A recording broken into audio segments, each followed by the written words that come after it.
ஆட்சியில் பங்கு என்பது தமிழ்நாட்டின் அரசியல் சூழலுக்கு ஒத்துவராது என்பது எங்களுக்கும் தெரியும், அவர்களுக்கும் தெரியும். கூட்டணியில் முறிவு ஏற்படுத்துவதற்காக ஆட்சியில் பங்கு என்பதை சிலர் கிளப்பி வருகின்றனர். அது எடுபடாது. ஆட்சியில் பங்கு தமிழ்நாட்டுக்கு ஒத்துவராது என்பது காங்கிரசுக்கும் நன்றாக தெரியும்.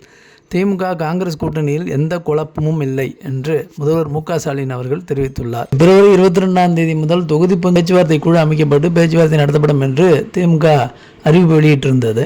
இந்த சூழ்நிலையில் முதல்வர் மு.க.ஸ்டாலின் ஆட்சியில் பங்கு கிடையாது, இது தமிழ்நாட்டு அரசியல் சூழலுக்கு ஒத்துவராது என்று தெரிவித்துள்ளார். இதற்கு பதிலடியாக காங்கிரஸில் இருந்து மாணிக்கம் தாக்கூர் அவர்கள் மக்களாட்சியா அல்லது கூட்டணி ஆட்சியா என்பதை மக்கள் முடிவு செய்வார்கள், 2006 மக்கள் தீர்ப்பை நாம் செயல்படுத்தாததும் நம் தவறு அப்படின்னு அவர் சொல்லியிருக்கார். அது நயனா நாகேந்திரன் என்ன சொல்லியிருக்கார் அப்படின்னா, திமுக தொடர்ந்து ஆட்சிக்கு வந்தது கிடையாது, கருணாநிதி காலத்திலிருந்து இதுதான் உள்ளது, ஆட்சிக்கே வராத போது ஆட்சிக்கு வருவதே உறுதியாக இல்லாத நிலையில் கூட்டணி ஆட்சி பற்றி பேசுகிறார்கள், எதையாவது சொல்ல வேண்டும் என்பதற்காக முதல்வர் இவ்வாறு கூறி வருகிறார் என்று சொல்லியிருக்கார். விஜய் கிட்ட போயிடுவோம் என சொல்லி அவரை வைத்து பேரம் பேசுகிறது காங்கிரஸ் கட்சி.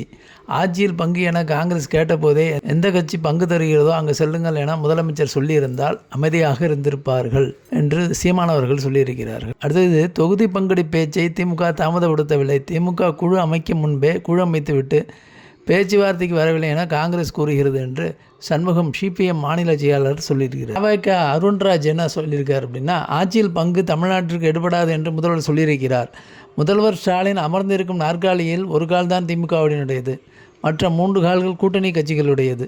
கூட்டணி கட்சிகளை ஓட்டு வங்கியாக மட்டும் பயன்படுத்தி கொண்டு அதிகாரத்தில் பங்களிக்க மறுக்கிறது. இதுவே சமூக நீதிக்கு எதிரான செயல். 130க்கு மேல் தொகுதிகள் என்றாலும் ஒவ்வொரு தொகுதியிலும் கூட்டணி கட்சிகளின் பங்கு உள்ளது என்பதை அவர்கள் மறுக்க முடியுமா என்று கேட்டிருக்கிறது. இது போன்ற கருத்துக்களுக்கு என் சேனலை சப்ஸ்கிரைப் பண்ணுங்கள். உங்கள் கருத்துக்களை கமெண்ட்ஸில் சொல்லுங்கள்.